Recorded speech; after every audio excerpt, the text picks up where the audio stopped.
आज हम government company के बारे में डिस्कस करेंगे। गवर्नमेंट कंपनी का मीनिंग क्या है, कंसेप्ट्स तो ठीक है, फीचर्स, मेरिट्स, डीमेरिट्स, पूरा गवर्नमेंट कंपनी के बारे में आज हम लोग स्टडी करेंगे। क्या आप लोगों ने HAL का नाम सुना है? ठीक है, हिंदुस्तान एरोनॉटिक्स लिमिटेड। पहले तो कंसेप्ट समझो क्या होता है। ठीक है, नाउ व्हेन आई से गवर्नमेंट कंपनी, सेंट्रल गवर्नमेंट या स्टेट गवर्नमेंट या मिलकर यदि इन लोग का, फॉर एग्जांपल HAL ले लो, 51% से ज़्यादा share holding, for example 1 lakh रुपए का शेयर कैपिटल है, उसमें से 51,000 या तो सेंट्रल गवर्नमेंट या तो स्टेट गवर्नमेंट या तो दोनों ने मिलकर पैसा लगाया हो, तो उस कंसेप्ट को क्या बोलते हैं? Government company. नाउ HAL का 100% पैसा गवर्नमेंट ऑफ इंडिया ने लगाया था, क्योंकि एरोप्लेन्स का सेंसिटिव सेक्टर है। फिर गवर्नमेंट ने क्या किया, कुछ साल पहले ये जो 100% में से करीबन 15% पकड़ लो ना, ये पब्लिक को दे दिया, मतलब डाइवेस्ट कर दिया।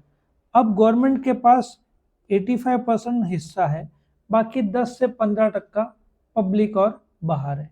लेकिन क्या 51% से ज़्यादा है? The answer is yes. इसलिए HAL अभी भी गवर्नमेंट कंपनी है। कंसेप्ट समझा? यदि कोई कंपनी में गवर्नमेंट ने पैसा लगाया हो, उस कंपनी का शेयर कैपिटल का 51% या ज्यादा, तो उस कंपनी को हम क्या बोलेंगे? Government company. ठीक है, सो companies act 2013, at the same time companies act 56 में भी कायदा सेम था। कायदा दोनों में बदला नहीं है कि 51% of the paid up share capital जो सेंट्रल गवर्नमेंट या स्टेट गवर्नमेंट या दोनों ने मिलकर, स्टेट गवर्नमेंट ज्यादातर इन्वॉल्व नहीं होता, मैक्सिमम केसेस में पैसा किसका रहता है? सेंट्रल गवर्नमेंट का। भारत के 9 रत्नज हैं, जैसे कि NTPC, भेल, Bharat heavy electrical limited, SAIL, GAIL, ONGC, ये सब है ना, बहुत सारे कंपनीज है। लेकिन वक्त के साथ साथ गवर्नमेंट कंपनीज बड़े नहीं हैं। क्यों? क्योंकि गवर्नमेंट ने देश चलाना चाहिए, कंपनीज नहीं। आजादी के बाद जरूरत था, इसलिए फॉर्म हुए थे कंपनीज। अभी प्राइवेट सेक्टर सक्षम हो गया। अंबानीज ले लो, बिरलाज ले लो, टाटाज ले लो, सिंगानियाज ले लो, गोदरेज ले लो, बड़े बड़े पार्टीज हैं। सो अभी उस समय नहीं था आजादी के बाद, तो गवर्नमेंट ने एस्टेब्लिश किया था। अभी गवर्नमेंट का रोल कम हो गया, इसलिए गवर्नमेंट कंपनीज फिलहाल कम है, बट है। आज भी HAL गवर्नमेंट कंपनी ही डेफिनेशन के हिसाब से माना जाएगा। ठीक है, so what is a government company? जिसमें गवर्नमेंट ने 51% या ज्यादा इन्वेस्ट किया हो। अच्छा, इनका जो एनुअल रिपोर्ट क्या होता है? हर कंपनी को साल में एक बार बिफोर 30 सितंबर एक मीटिंग रखना पड़ता है, जो SP में आने वाला है, जिसको एनुअल जनरल मीटिंग बोलते हैं। ये साल में एक बार होता है, एवरी ईयर होता है, कंपलसरी, प्राइवेट और पब्लिक दोनों के लिए होता है। ये मीटिंग से 21 डेज पहले एनुअल रिपोर्ट भेजना पड़ता है, जिसमें डायरेक्टर्स रिपोर्ट, कंपनी का अकाउंट्स, आगे के प्लान्स, ऑडिटर्स रिपोर्ट, काफी मोटा बुक रहता है। मैगजीन मोटा है ना, वैसा टाइप का ऑनलाइन रहता है। पहले तो बुक फॉर्म में भेजते थे, अभी PDF फॉर्म में आता है तुमको। ठीक है, ये आपको पार्लियामेंट के सामने प्रेजेंट करना पड़ेगा। ठीक है, so I hope you understand. The moment accounts parliament के सामने आ गया, it's a company. It's a company means नाम के अंत में क्या रहेगा? प्राइवेट लिमिटेड या सिर्फ लिमिटेड? HAL का लास्ट लेटर क्या है? आया समझ में? It's a public limited company, but government company can be private limited और पब्लिक लिमिटेड, दोनों में से कोई भी हो सकता है। और जो ऑडिट होता है, ऑडिट मतलब जो HAL कंपनी का अकाउंट्स कौन मेंटेन करेगा? HAL के एम्प्लॉयज, ठीक है। तो उसका चेकिंग कौन करेगा? CAG, ये गवर्नमेंट का ऑडिटर, बहुत पावरफुल संस्था है, जो पिछली गवर्नमेंट के बहुत सारे स्कैम्स निकले थे, कोल स्कैम निकला था, ठीक है, कॉमनवेल्थ गेम्स का घोटाला निकला था, ये सब CAG ने पकड़ा था। और ये CAG बहुत पावरफुल ग्रुप है, इंसान है और ग्रुप है उनका, ये इंडिपेंडेंट है गवर्नमेंट के। ये लोग गवर्नमेंट का अकाउंट चेक करके पब्लिक को बताएंगे कि भाई फ्रॉड हुआ है। पिछली गवर्नमेंट जो है 2013 में इसलिए चली गई थी क्योंकि CAG ने लाइन से स्कैम निकाले थे। बहुत पावरफुल है संस्था, इसको तुम मैनिपुलेट नहीं कर सकते, क्योंकि गवर्नमेंट का अकाउंट ये लोग चेक करते हैं। गवर्नमेंट के लोग दखल अंदाजी नहीं दे सकते CAG के काम के बीच में। तो CAG का नाम आए तो अच्छे अच्छे ढीले पड़ जाते हैं, बट ये गवर्नमेंट का अकाउंट्स का ऑडिट करते हैं, प्राइवेट का नहीं। सो गवर्नमेंट कंपनी या डिपार्टमेंटल अंडरटेकिंग या स्टैट्यूटरी कॉर्पोरेशन चेक कौन करता है? CAG, controller and auditor general of India. So जो गवर्नमेंट ऑफ इंडिया जो है गवर्नमेंट लेकिन एक अच्छी बात है, एक जस्ट करेक्शन में करवा दूं आपको, CAG ऑडिटर को अपॉइंट करेगा जो ऑडिट करेगा, मतलब रिकमेंडेशन CAG का होगा, डिपार्टमेंटल और स्टैट्यूटरी कॉर्पोरेशन का ऑडिटर CAG होगा, लेकिन इसका ऑडिटर वो होगा जो CAG ने बोला तुम ऑडिट करो। अब मुझे करेक्शन में करूंगा, CAG खुद नहीं करेगा ऑडिट, वो बोलेगा ये आदमी या ये एक संस्था को ऑडिट करने को दो, ठीक है। CAG खुद नहीं करता क्योंकि ऑलरेडी उनके पास बहुत सारे काम है। शेयर होल्डिंग 100% गवर्नमेंट का होगा या 51% से ज्यादा, ठीक है। आजकल गवर्नमेंट रेयरली कंपनीज फॉर्म करते हैं, देश चलाने के लिए पैसा कम पड़ता है तो कंपनी में कहां से डालें, ठीक है। मैनेजमेंट कौन करेगा? बोर्ड ऑफ डायरेक्टर्स, ठीक है। मेजॉरिटी बोर्ड ऑफ डायरेक्टर्स का अपॉइंटमेंट कौन करेगा? गवर्नमेंट। फीचर शुरू करें। नाउ टेल मी, लिमिटेड नाम है, इसका मतलब कंपनी है, कंपनी का कौन सा कायदा लागू होता है इंडिया में? Companies act 2013। Yes, correct. तो कौन सा? कंपनीज एक्ट 2013 के तहत रजिस्टर कराएंगे। एक एडवांटेज ऐसा है, HAL का अपना HAL एक्ट नहीं है, जैसे कि RBI का खुद का एक RBI एक्ट 1934 है, वो स्टैट्यूटरी कॉर्पोरेशन है। RBI एक्ट जो बताएगा उस मुताबिक चलना पड़ेगा। HAL को जो कंपनीज एक्ट 2013 बताएगा उस हिसाब से चलना पड़ेगा। फर्क समझा? तो कायदे थोड़े कम प्रेशराइज्ड हो जाते हैं, नहीं तो हर जगह गवर्नमेंट का दखलंदाजी रहेगा, है ना। यहाँ थोड़ा ज्यादा फ्रीडम ज्यादा है।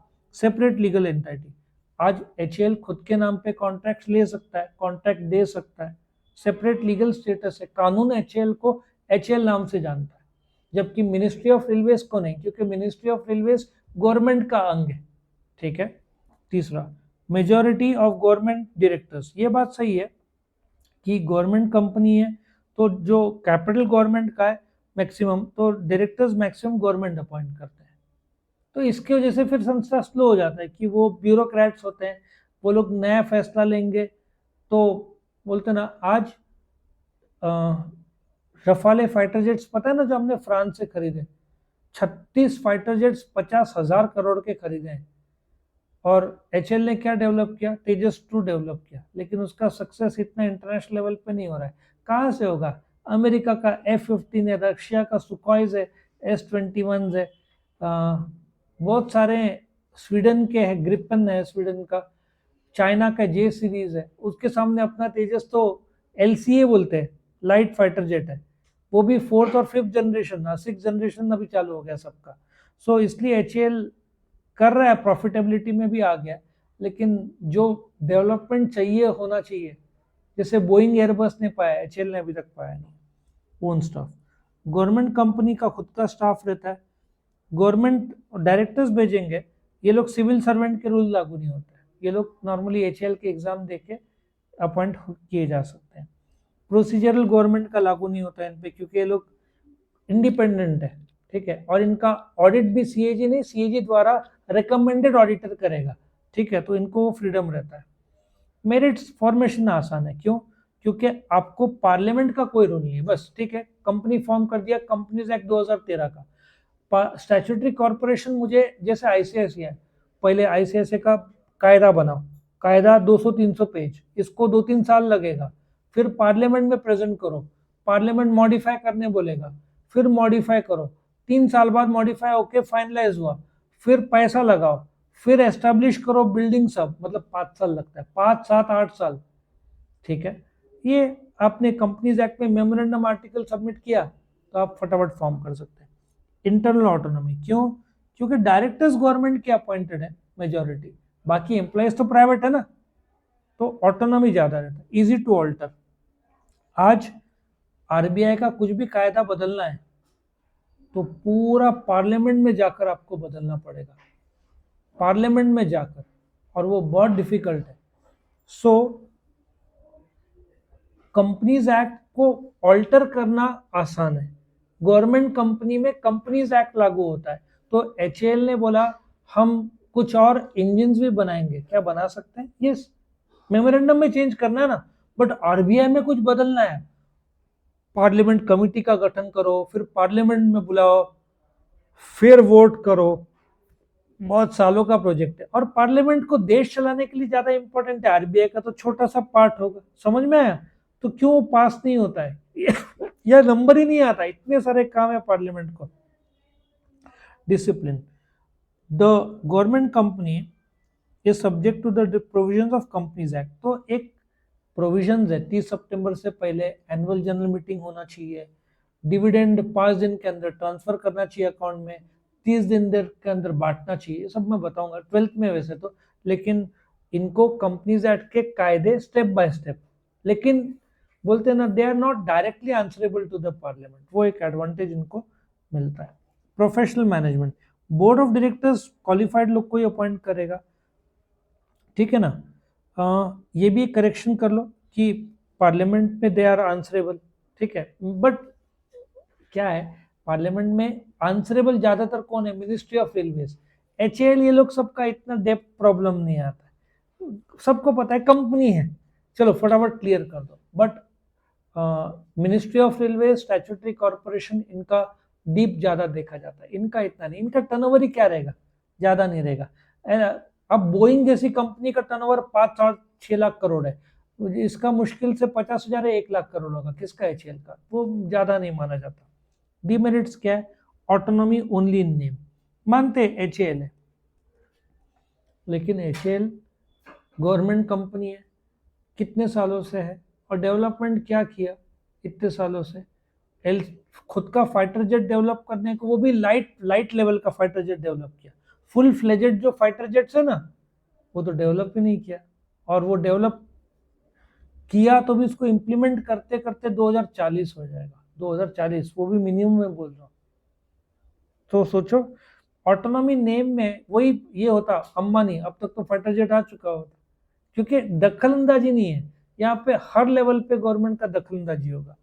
Fear of exposure, annual report बोलते हैं ना, पार्लियामेंट में आता है, यहाँ पे पब्लिक क्रिटिसिज्म जो है, इसके वजह से लोग बोलते हैं ना, नए फैसले लेते नहीं है, क्रिटिसाइज करेंगे गवर्नमेंट, पार्लियामेंट ने बोल दिया आप ये क्या फैसला ले रहे हो, डीमोरलाइज, हर फैसले में क्रिटिसाइज हो सकता है, जबकि रिलायंस को क्रिटिसाइज कौन करेगा? प्रॉफिट में है तो अच्छा आप फैसले लो।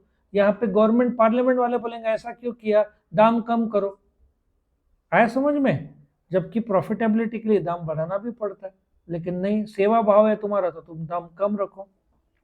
लैक ऑफ एक्सपर्टीज, एक बात बताता हूँ, जो अपना एरोनॉटिकल इंजीनियरिंग है, आज अपने वर्ल्ड के बेस्ट टेक्नीशियंस फॉरेन में है, वर्ल्ड अपने जो बेस्ट ऑफ बेस्ट जो डॉक्टर्स है वर्ल्ड के, जिन्होंने बुक लिखी गई है, तुम वर्ल्ड के बेस्ट मेडिकल हॉस्पिटल्स में चले जाओ, मेयो क्लिनिक बहुत फेमस है, स्टैनफोर्ड, तुमको बहुत जगह पे इंडिया के डॉक्टर्स, इंडिया के टीचर्स मिलेंगे, वो इंडिया में होते तो आज कितना अच्छा हो गया होता। आज सब कंपनीज को पता चल रहा है, माइक्रोसॉफ्ट का रिसर्च सेंटर मेरे ख्याल से हैदराबाद में, और पहली बार एप्पल ने रिसर्च इंडिया में सेंटर खोला है कंपनी।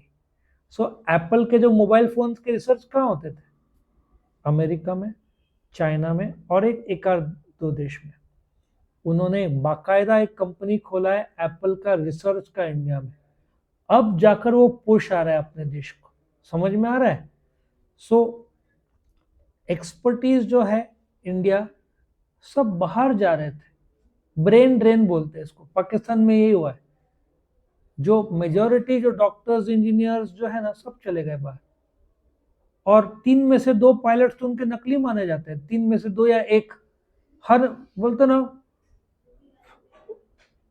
यूरोप में तो पाकिस्तान एरोप्लेन को लैंड करने की भी परमिशन नहीं है। उनको लगता है कहीं हमारा इसको ना उड़ा दे, ये नहीं लैंड कर सकते।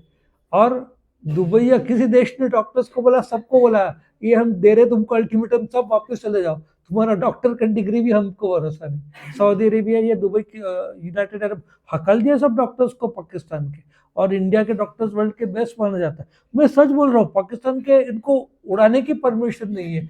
यूरोप में तो यही नहीं है, पाकिस्तान का pilot no sorry, straight away no बोल देते हैं, डरते वो लोग, क्योंकि भाई ये रिक्शा थोड़ी चलाना, एरोप्लेन चलाना ही है। बॉम्ब ये कब आया पता है? जब एक प्लेन का क्रैश हुआ, engine was good, pilot error, pilot समझा नहीं, और पायलट एरर बहुत बड़ा एरर माना जाता है, उसके लिए बाकायदा ट्रेनिंग होता है, ठीक है।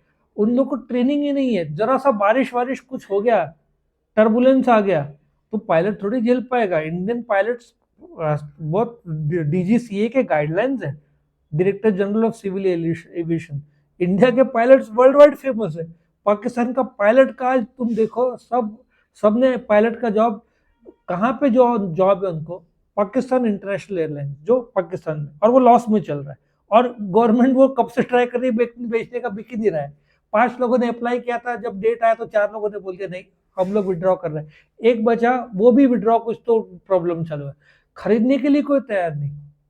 और ऐसे भी बोलना नहीं चाहिए क्योंकि मेरे कुछ सुनने वाले पाकिस्तान के भी रहते हैं।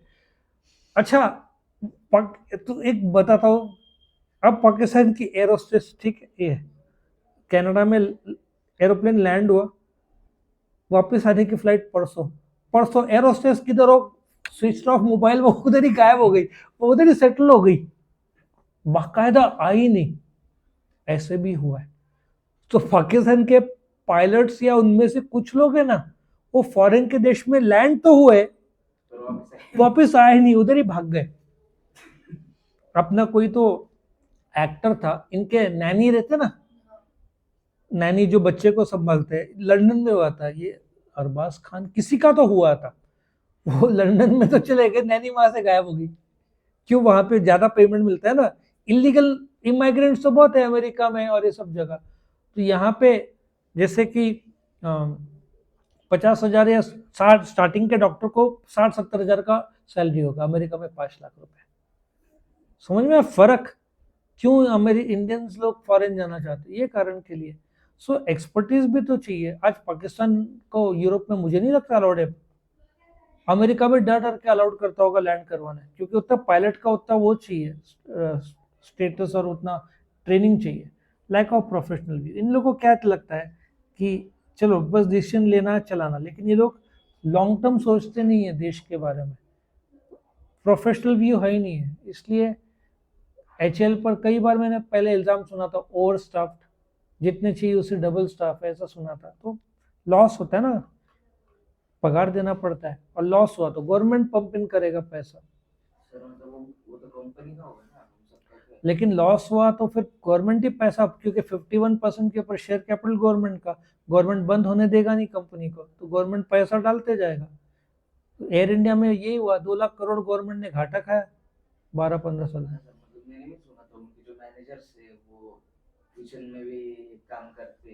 ये बहुत प्रॉब्लम था उसमें, अभी बोलने के लिए बहुत कुछ है, लेकिन will not go into that detail.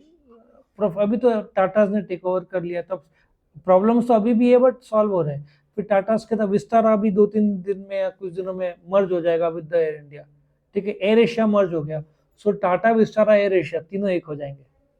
तो इंडिगो को टक्कर देने के लिए बहुत बढ़िया एयर इंडिया। तो यहाँ पे गवर्नमेंट कंपनी का खत्म होता है।